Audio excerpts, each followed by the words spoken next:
Dans la vie de David et sa mère, il y a deux périodes bien distinctes. Cette photo symbolise le temps d'avant, le temps où l'avenir lui souriait.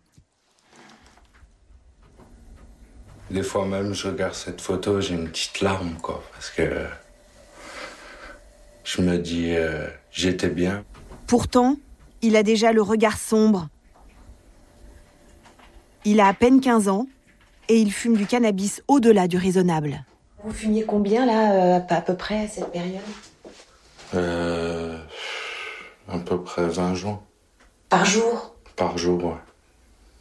Parce qu'en fait, quand on commence le cannabis, on fume une fois, on tire 2-3 tafs.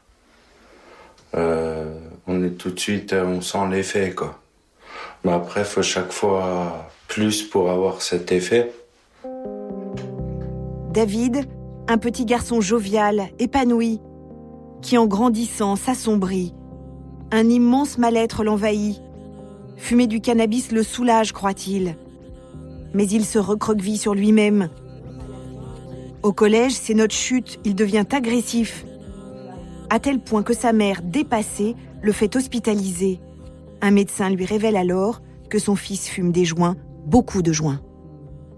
Vous êtes assise en face du médecin, donc pas de diagnostic, juste, voilà, votre fils fume 15 joints par jour. Alors là, ça a été... Là, vous avez le ciel qui vous tombe sur la tête, hein, je veux dire. Et là, je culpabilise parce que je me dis, j'aurais dû le voir, j'aurais dû... mais comme je vous dis, on banalise vraiment le fait de fumer un joint.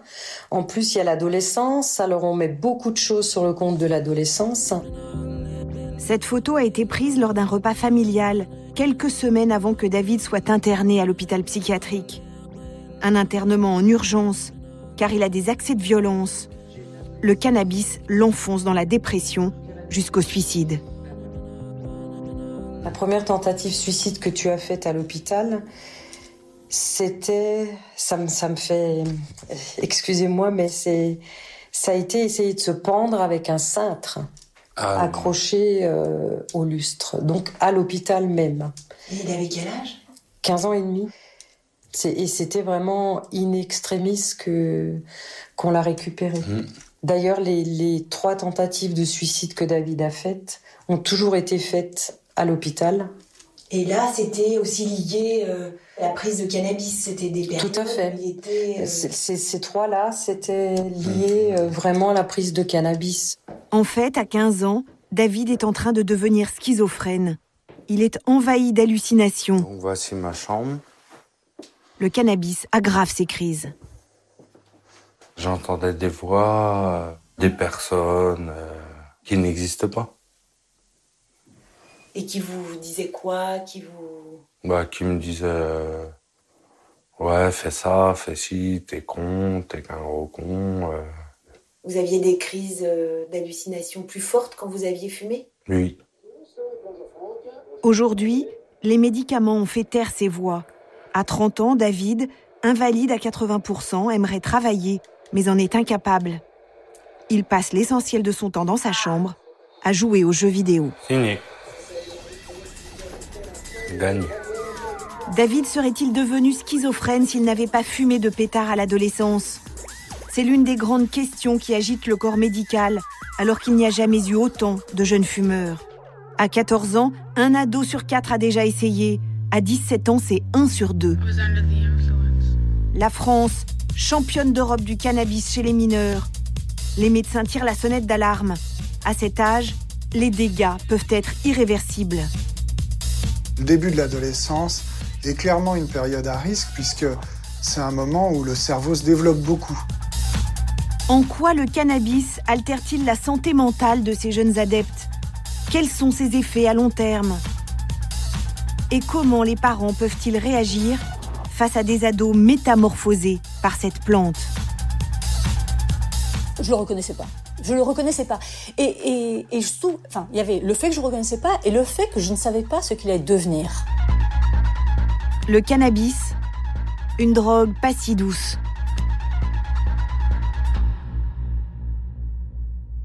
Ils prennent ça à la légère, mais les scientifiques connaissent beaucoup mieux aujourd'hui les effets néfastes du cannabis sur les jeunes cerveaux. Nathalie Sapena. Des effets que ce chercheur observe grâce à ses appareils d'imagerie médicale. Quand il est consommé à un âge précoce, le cannabis modifie le fonctionnement du cerveau. L'adolescence est un moment où le cerveau croît énormément. Le nombre de récepteurs sensibles à l'action du cannabis va augmenter. Il y a tout un tas de fonctions qui sont immatures, comme les fonctions de contrôle de l'impulsivité, comme le contrôle du plaisir, de la frustration.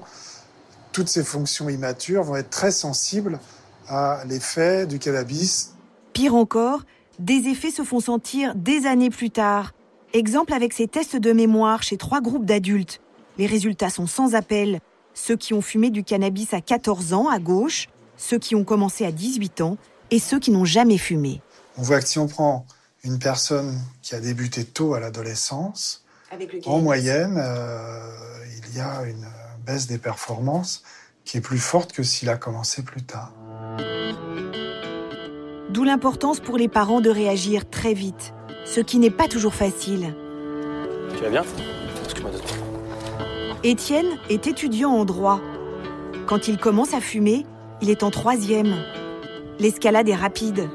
En quelques mois, il passe à 7-8 joints par jour. À l'époque, sa mère s'en rend compte. Mais la communication devient vite impossible. À ces doses-là, Étienne vit au rythme des joints, entre euphorie et repli sur lui-même. La période de redescendre ne donne pas envie de vivre comme on vivrait normalement. Enfin, on n'est pas stimulé à aller parier avec sa famille, à faire ci, à travailler. Donc c'est dangereux dans la mesure où on se préoccupe pas de ce qui passe autour de nous, en fait.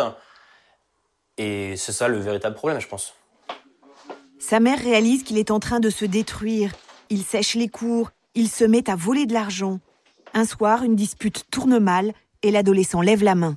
Il avait des espèces de sautes d'humeur qui pouvaient le rendre effectivement brutal. On en est venu aux mains. Il s'est levé, il s'est jeté sur moi et il m'a plaqué au mur. Et bon, il s'est rendu compte, le temps que ça monte au cerveau, comme on dit, il s'est rendu compte, il a réalisé la gravité de ce qu'il était en train de faire. Et puis effectivement, il s'est mis à pleurer. Mais pour moi, on était allé... voilà, le plus loin que je puisse. D'ailleurs, je ne pouvais pas l'imaginer, mais effectivement, là, c'était allé vraiment, vraiment très, très loin. La crise est profonde, la famille au bord de l'explosion. Mais sa mère ne baisse pas les bras. Étienne doit arrêter le cannabis. Elle emmène son fils chez des psys, elle le harcèle pendant des mois.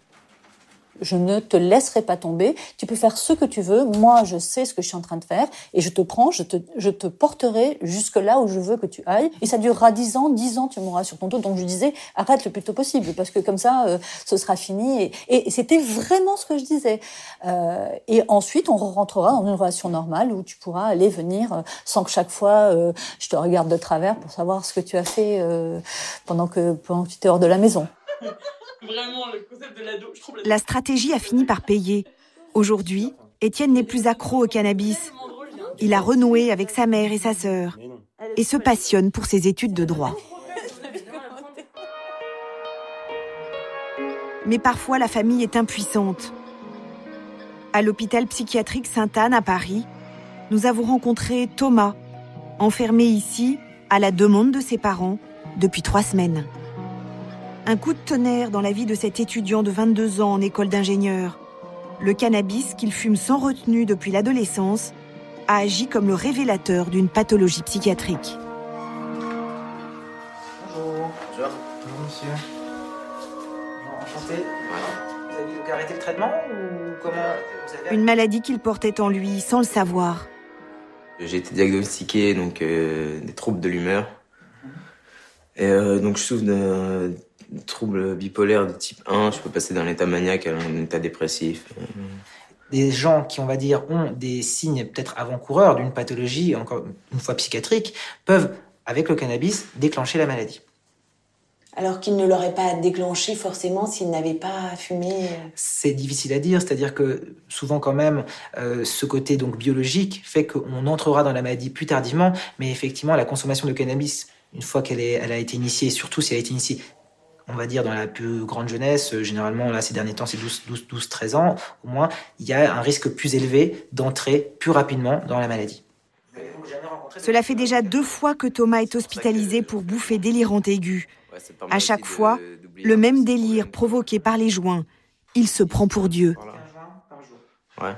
Vous pensez que ça va être difficile pour vous d'arrêter le cannabis? Non, j'ai envie d'en fumer parce que j'adore le goût, parce que j'adore l'effet.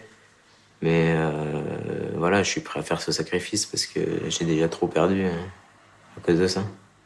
C'est-à-dire trop perdu C'est-à-dire, c'est ma dernière chance avec l'école.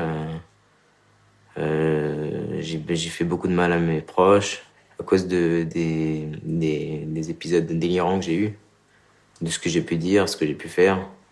Je le regrette, évidemment. Au revoir. Thomas devra prendre à vie des médicaments et bannir à jamais le cannabis. La prescription est la même pour David, le jeune schizophrène. On s'embrasse toujours. Il va mieux depuis quelque temps. La preuve, il peut sortir tout seul, ce dont il était incapable il y a encore quelques mois. Ça va et toi? Ça va, merci. Ça va, Cher? Ça va, David? Ça va, ça va. Il passe désormais tous ses après-midi dans ce club. Ici, tout le monde l'a adopté. Il fait même partie de l'équipe de foot. Donc voilà.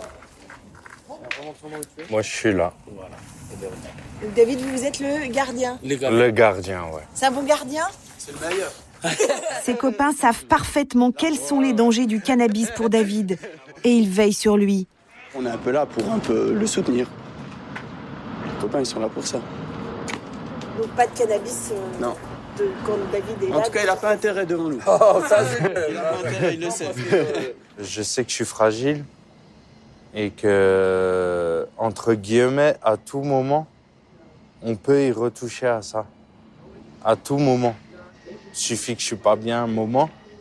Il suffit d'une fraction de seconde et hop là, on l'a fait, mais voilà, c'est pas bon, quoi. Pour vous, vous le payez cher, en fait, si vous fumez un joint. Ah oui, je paye cher. 1 joint, 2 mois d'hospitalisation. Reste, David. Mais j'ai plus l'habitude. Sa dernière rechute date de l'été dernier. Papa, il l'a mis. Elle lui a effectivement valu 2 mois à l'hôpital psychiatrique. Elle est belle.